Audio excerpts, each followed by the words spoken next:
Mitendry mitoraka tendrantsika mba hafantatra sy hianatra kely ny rythmique bassiste. Ny bassiste dia batterie mibaziny le izy, le grosse caisse.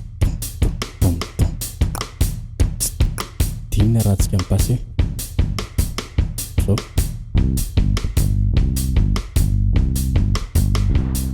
ohatra hoe zany zao quinte a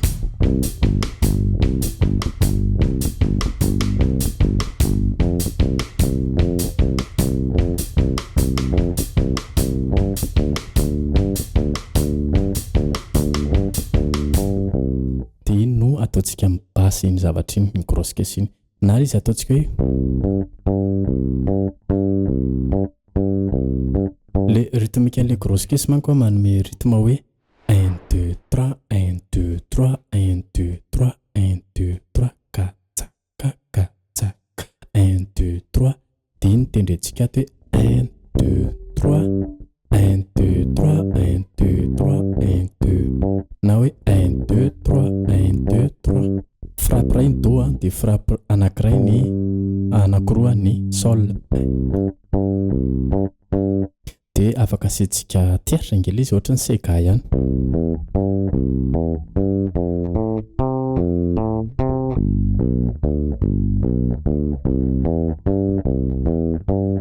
Le izy koa afaka hovaintsika hoe asiantsika rythme kely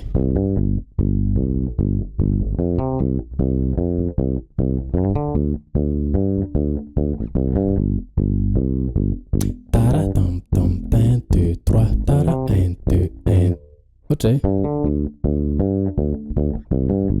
do zao tonalité an'izay a, do ny tonalité dia jerentsika eto ny tonalité dia quinte zao aty a, dia mbola quinte ihany le eto ambonin'ny do fa io fotsiny ataontsika quinte basse eto ambony zany.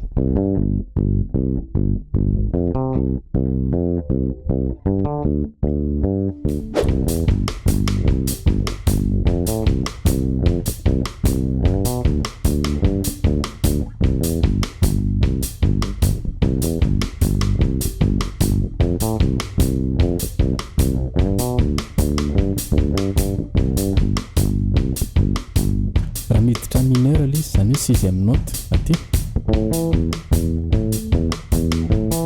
le nataontsika teto amin'ny do iny ihany ny bataina mankaty fotsiny, ohatray koa ny re da aveo sol. Arakaraka ilay accord mety ho hitantsika anatina hira mahatonga an'ilay izy miovaova ohatr'izay.